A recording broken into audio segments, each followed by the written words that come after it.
I love how I just made this channel and like I'm already like telling you guys like my life story.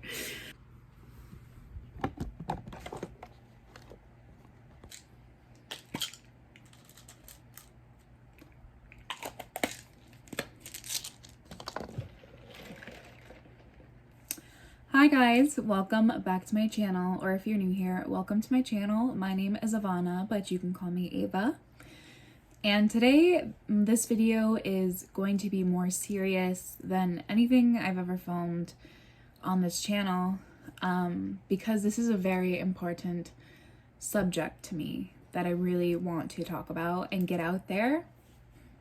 And I'm going to be telling my own story about mental illness and the struggles that I have been through, because it's rough. So people speaking out and sharing their mental health struggles has a very positive impact against the stigma. So I'm going to tell you mine. Be prepared, because I'm not. I was diagnosed in 2021 when I was 17 years old with obsessive compulsive disorder, anxiety disorder, and depression, because, you know, like I said in one of my videos, they all kind of merged together. I remember when it kind of all started. It was February 28th of 2021, and I first got my very, very horrible intrusive thought, and my brain stuck to it and just repeated it in my head constantly. I was performing compulsions at least most of the day. Like, actually, I didn't eat for a month. I lost a lot of weight because of it. And when I tell this to some people, they're like, oh, well, you just wanted to lose weight. No, I did not want to lose weight. I could not physically eat due to the amount of anxiety I had running through my body and the amount of panic I had that was constantly running through my body. It was miserable. It was horrible. I also did not sleep for a month either. I would fall asleep for 5 minutes and then wake up with a panic attack.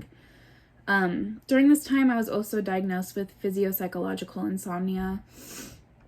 The second day that this was going on with these intrusive thoughts, I had a certain theme of obsessive compulsive disorder, and it's very stigmatized also. It's harm OCD. It's hard to deal with.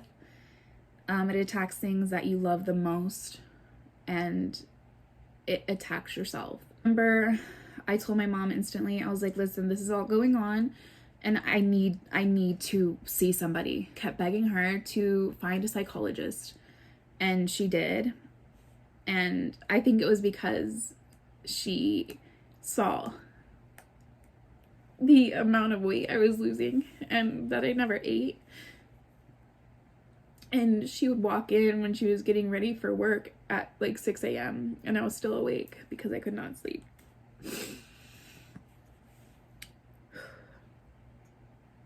My principal at my high school even called my mom and asked her if I was okay, because he was like, she's losing a lot of weight and she's just not herself anymore. And my mom was like, you know, she is going through some stuff. So I finally met with a psychologist, and at first I didn't tell her anything because I didn't want to be sent to a mental hospital. That was my biggest fear, sadly. But it was. I'm going to be completely honest with you. And then the next session came a week after that, and I told her everything. I didn't even give her a chance to speak. I was just like, this happened, this is going through my mind, blah, blah, blah, blah. And she kind of just sat there. She just was taking it all in. And I remember when I was done talking, I was bawling my eyes out. And she just sat there. And then she was like, wow. She was like, okay. She was concerned, obviously. I mean, I would be too.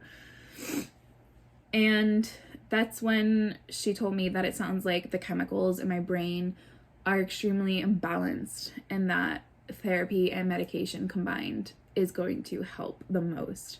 She was like, are you okay with taking medication for your mental, you know, they can't really diagnose you, like therapists and psychologists really can't diagnose you with anything.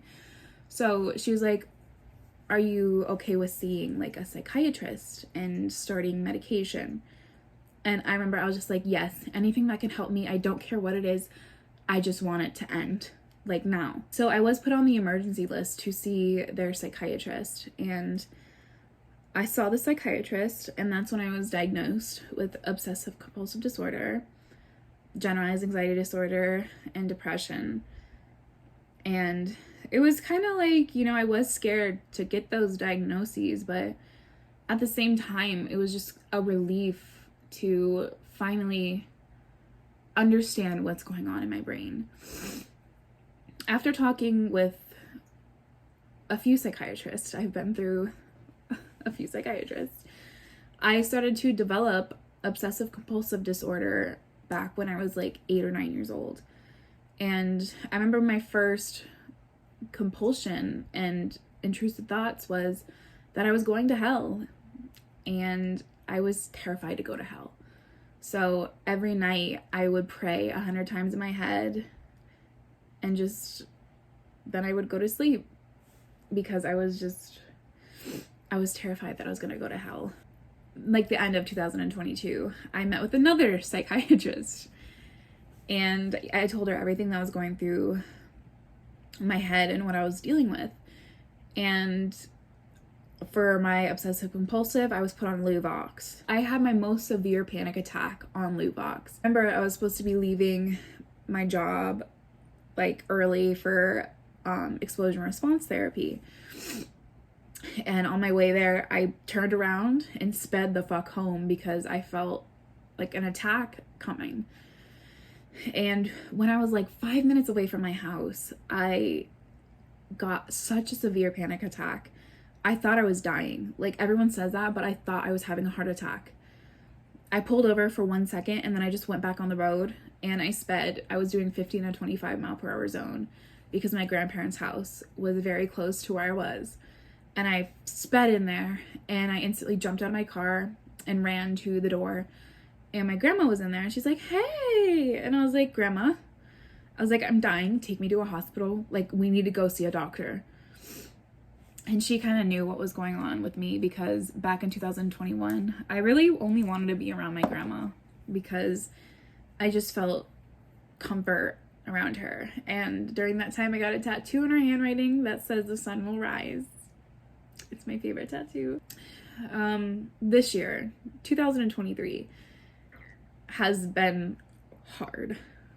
Really hard. Like, extremely hard, okay?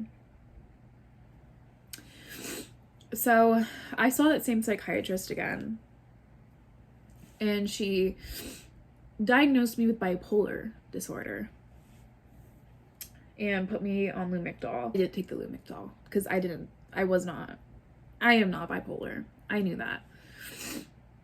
So I quit seeing her and then went online and just found someone online on Talkatree. Not sponsored, but that is my still psychiatrist. Back again in March of 2023, I experienced DPDR, which is depersonalization, derealization. This isn't talked about a lot, but it comes from a severe amount of anxiety or depression or stress. And it's where you don't feel real. You don't feel real. Nothing around you feels real.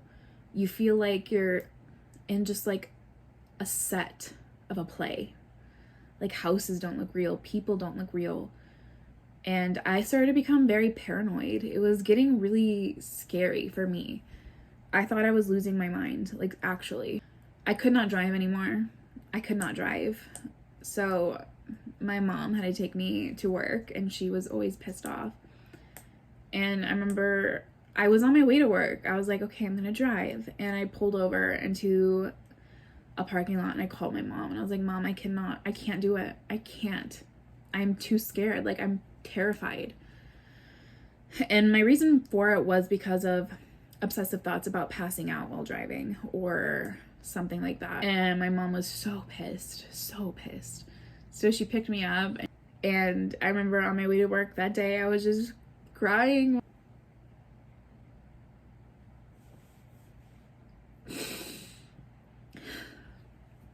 Anyway, That's when I was really going through GPDR. I did not feel real. Nobody around me felt real anymore. I thought I died. Like, I thought I was in just a state of purgatory or something like that. And it was scary. It was terrifying.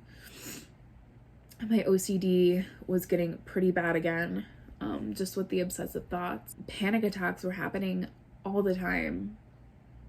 So I saw a new psychiatrist. You know, my bestie. She's the one that I still have to this day. And she was like, I would have never put you on any of those things. You do not have bipolar disorder. She was like, what I'm getting from you is, you know, obsessive compulsive, generalized anxiety,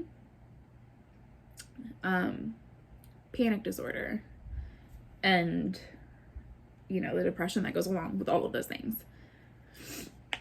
So to this day, I am still on my Zoloft, I am on Klonopin, and I am on my Trazodone, of course. And every day is a struggle.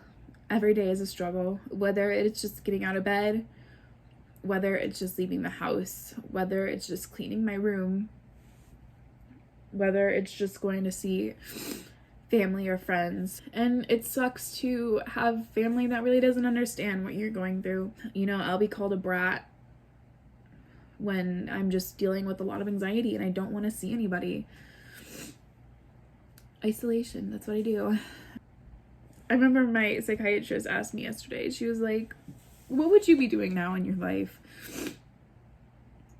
if you never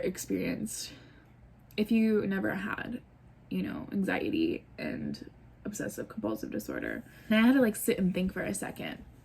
I was like, what would I be doing? Like, a world without those two debilitating disorders. I was like, I'd probably still be in college. I'd probably have moved out already. I probably would be in a better place.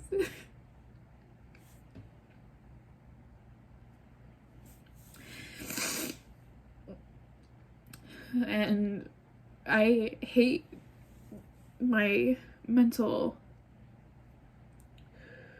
struggles, but I've also just learned to accept them. They've made me stronger. They've made me understand people more. They made me be kinder to people. They made me want to be there for people that are going through something horrible. Because I know what it's like.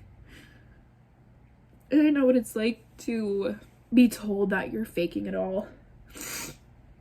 And that you love to be diagnosed with things. And that you just use it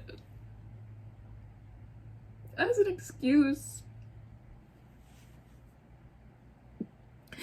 But it's always like, if you knew what went through my brain and the types of thoughts that have gone through my head, you would know that it's not an excuse for anything. I'm just glad that I stayed strong through it all, because some people, it takes too much of a toll on them. And that's the scary thing.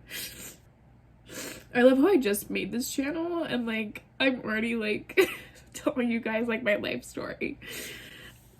I don't even care if like 10 people even watch this. Like, I just want to get it out there. I don't even care if one person watches this. At least someone watched it. And hopefully they don't feel as alone anymore. But yeah, that's my story. That was a lot. But I am so grateful that I have found a good psychiatrist who knew what to do with me. But I am okay. I am good. I am healing. And I am grateful that I'm healing. But if you want to share your mental health story, go for it. And don't be ashamed, because everybody these days has struggled with some type of mental health problem, especially with the pandemic and just how things are to this day. But I hope you guys enjoyed this video. So sorry for being so sensitive and crying, but I really wanted to get my story out there because I really want people to just know that it's okay to struggle. It's okay to not know what you're doing. But anyway, thank you guys so much for watching this video. If you made it this far, that's great. If you want to subscribe down below. I would really appreciate it. And leave a like on this video if you liked it. But I love you guys, and I'll see you in the next one. Bye.